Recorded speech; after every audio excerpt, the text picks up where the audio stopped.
Well, with ARH7 announced, that means Faltering Allegiances will be rotating out on that release. So, which cards from Faltering Allegiances should stick around, either in Echoes of Destiny or whatever it may be in the future? Tonight, I'm going to give you my take, and let's discuss.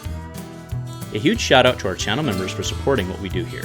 If you want to get involved with the channel and the Dice Commando community, please consider joining as a channel member. Remember, these videos are only possible with your support. You can show that support with a like, a subscribe, and by leaving us a comment and sharing your feedback. Community first, and go Commando. Hey there, Star Wars Destiny folks. Welcome back to Destiny Friday. That's right, it's been 2 weeks because we did the unlimited kind of chat last week. But that's right, we're back talking Star Wars Destiny, specifically ARH7 on the horizon, which is pretty freaking sweet.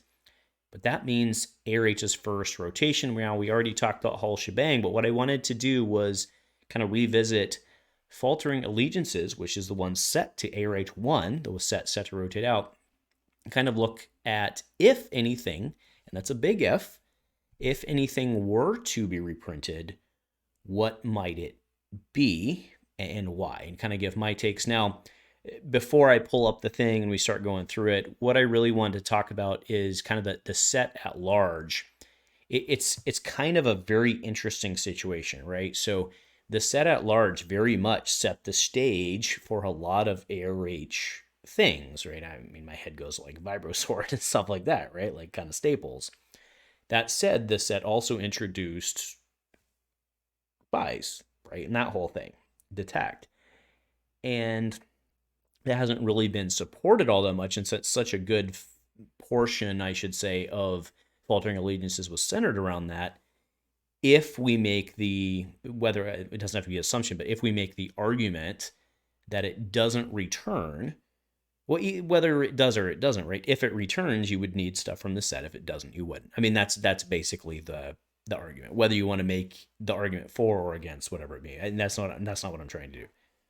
Sorry, I didn't say that very well, but my point was it's very dependent on, are they going to bring it back or not? My guess is probably not, because there's other design places to explore for now, right? It may come back in the future, and that's kind of the beauty of Echoes of Destiny, it being fluid, is they can move things on and off, and that's kind of cool, right? So let's go ahead and bring that up. Now, as we go through, of course, it's at the bottom because I was doing my pre-work, doing my homework, but as we go through this, I do want to point out that my headspace is more in, as I approach this, my headspace is going to be more in the thought process that, at least for now, detect and spies will be largely unsupported. That's kind of my thought.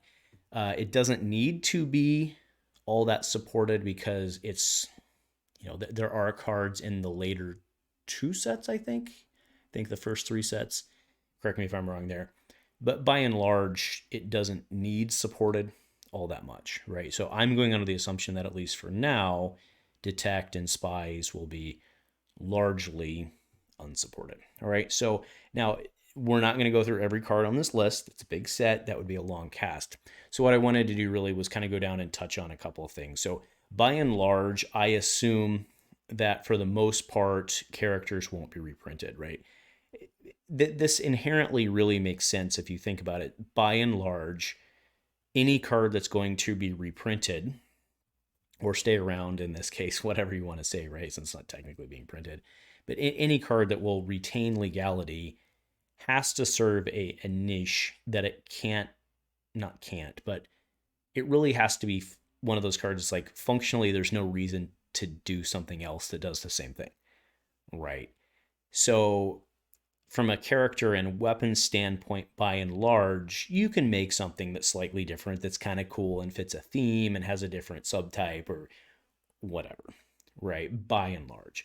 But one of the exceptions to that is, for me, Second Sister, right? So Second Sister she's not super great in terms of the current power curve, and I think that's also a good reason to put her on the list. But she serves Inquisitors. There's zero chance that in the forever future of ARH, we're not going to see Inquisitors return at some point. I mean, it will absolutely happen, right? So I think she's really solid. Her ability is really unique. It's really cool with what it does. And I think that you can't do, I don't know that you can do Second Sister, maybe not Second Sister in her, thematic design space, but I don't think you can do a character like this better than Second Sister. I think she's really good, really well designed. And if you're going to have an Inquisitor out there, I think it makes sense to have her to support, being 1013 with love and health. She just makes sense, I think. So that would be my argument for someone to maybe not return today, or not today, but return in June, July when we get the set release, but to return at some point in the future. I think Second Sister's kind of a slam dunk there. By contrast, just throwing it up, someone like Purge Trooper, you can do that, right? You can do that. Okay. Next one I have is Unending Hate, and this is kind of the same argument as I had similarly to Second Sister. Is this really just fits the Inquisitor archetype? If they're going to continue to support Inquisitors, like you can't, this seems pretty fundamental. No reason not to reprint it. I don't think you can do something else different. So I think this card makes it in as well. But again, maybe not day 0, but maybe day 250 or whatever it may be, right? All right, now going down, there's really not much in red that I saw, right? FN2199. There's been some, it's kind of been cool to see him get a little second life on that with the creativity. You gotta love that. But by and large in red, I don't see anything that stands out to me. And then when we go into villain yellow, the characters don't really pop to me. God, the Haxian Brood Droid is so cool. So cool. But it's just, it's just not, right? I mean, it just never really made it. But the one that does pop to me is interesting is Kyuzo Patar. Now, I don't think Patar will get reprinted, but I really wish it would. I really like the design of this. I think it fits basically everything about yellow villain perfectly.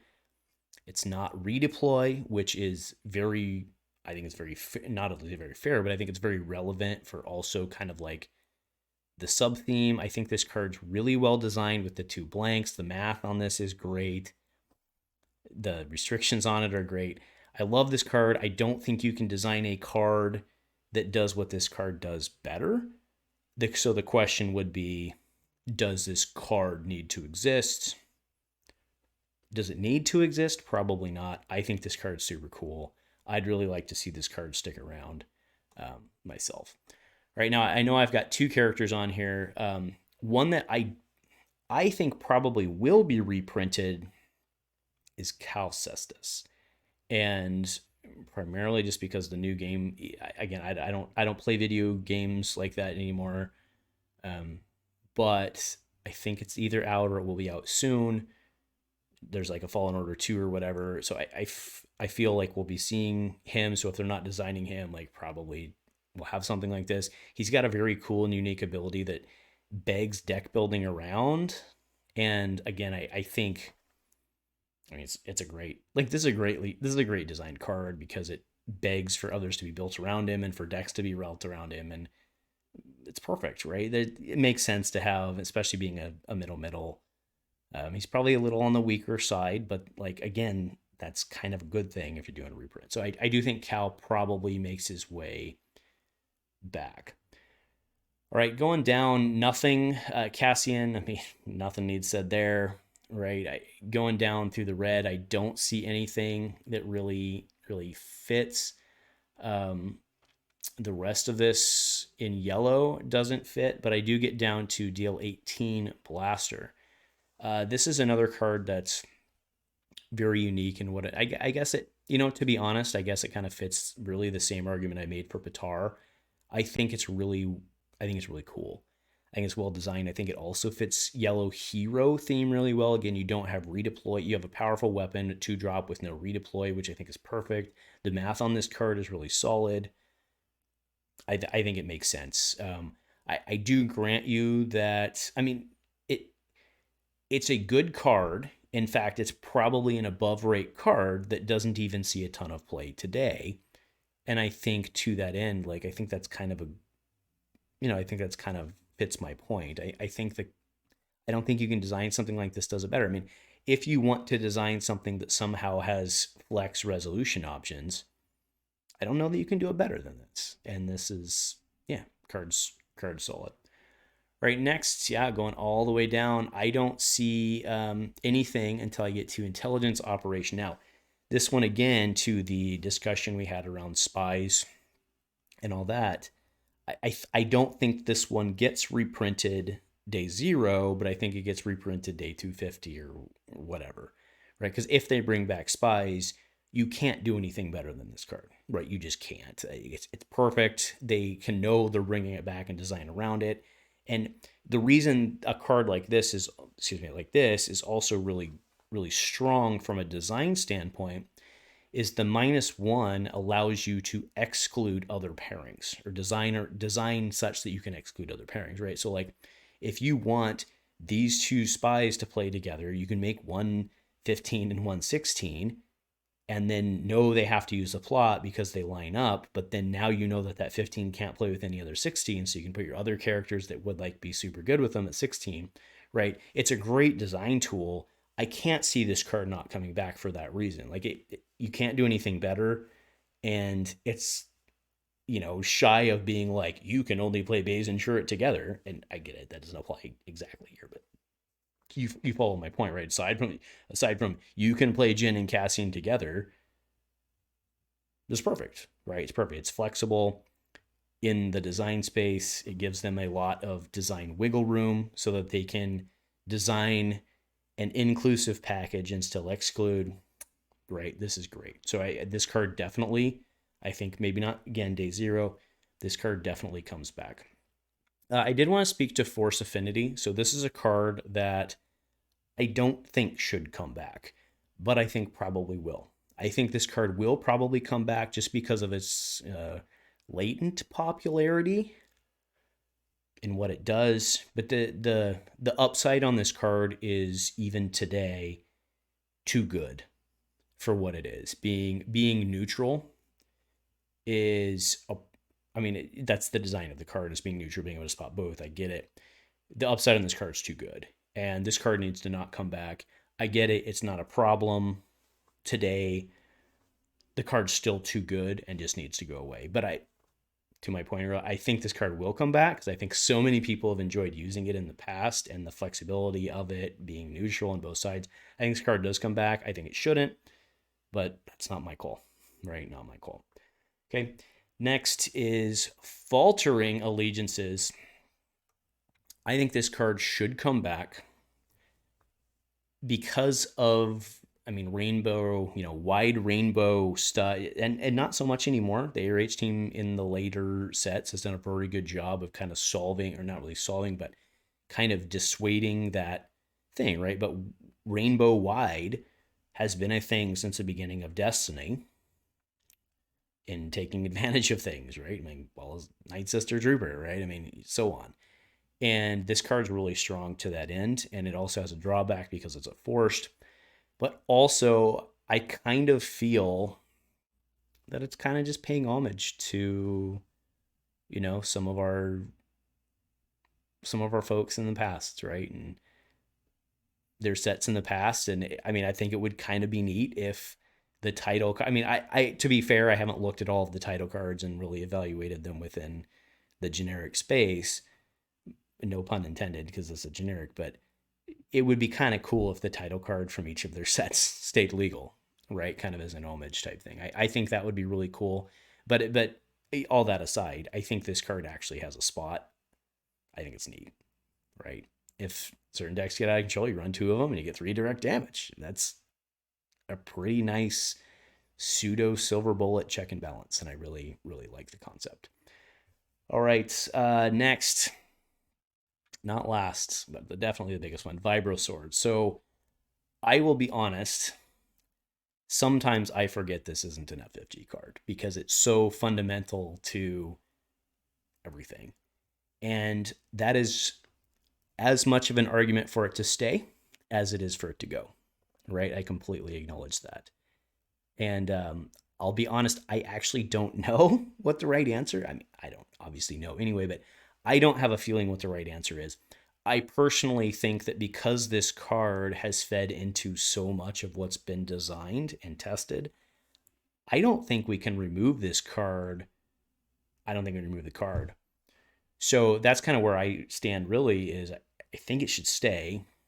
And I think it staying serves another purpose from a design space standpoint that they don't have to basically creep it. I mean, in the grand scheme of things, like I don't know anybody who's playing ARH Infinite, right? So that's not really like the concern of like, well, we can't have two Vibro Swords. I get it. That's not where I'm going. But again, like this card is so fundamental to where we're at today. And like how many, if you're playing yellow, that's not entirely true, but like most yellow decks play, if you're trying to do character-based damage. Anyway, y'all get my point on this, right? I can't imagine the game without this. I don't think, can you do it better? Probably they could, honestly, right? Like this card, honestly, would probably be better designed if it had two blanks. Because they were very much trying to, and this is the Wayback Machine, right? In my opinion, they were very much trying to fix a archetype problem with this card that we mainly had 3-White Destiny at the time. They were trying to force Destiny in a direction to fix a lot of problems we had at the time. So you were rewarded for doing so. I don't feel that we as much have that problem today, but you have to ask yourself is that a card or a horse type deal? And I think that removing this, anyway, speech over. I think removing this could have unforeseen consequences unless they're backfilling it with something directly. But then my argument of if you're backfilling with something directly, just use the card, right? So enough on that. And then my last one is Stolen Debt. No, I'm kidding. It's Pirate Slug Thrower. I think this one is just neat. And I think that there will be no time in the future of any form of Destiny where we don't have someone who's trying to play like a wide mono minion deck. And I realize I'm partial to that because of the Galactic Grunt stuff. This card, right? This card, it should stay. It should stay. So that's my take overall, right? We can go back to the top. I know it's only, what is it? It's like 10 cards, right? And I don't know that there's any need. To be clear, I don't know there's any need to do it today on day 0. But looking at the set and what needs reprinted, by and large, I think most of it goes away and a couple of them stay. And I think that's probably about right.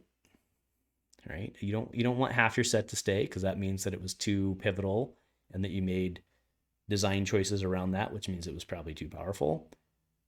And you want some of it to stay, otherwise the set probably stunk. Right? And that's not actually, I retract that. That's a bad statement. But hopefully you see what I'm driving at, that having, 10% of your set stay around is probably a good thing. So anyway, folks, let's see where it goes. Let's see what ARH decides to do with it.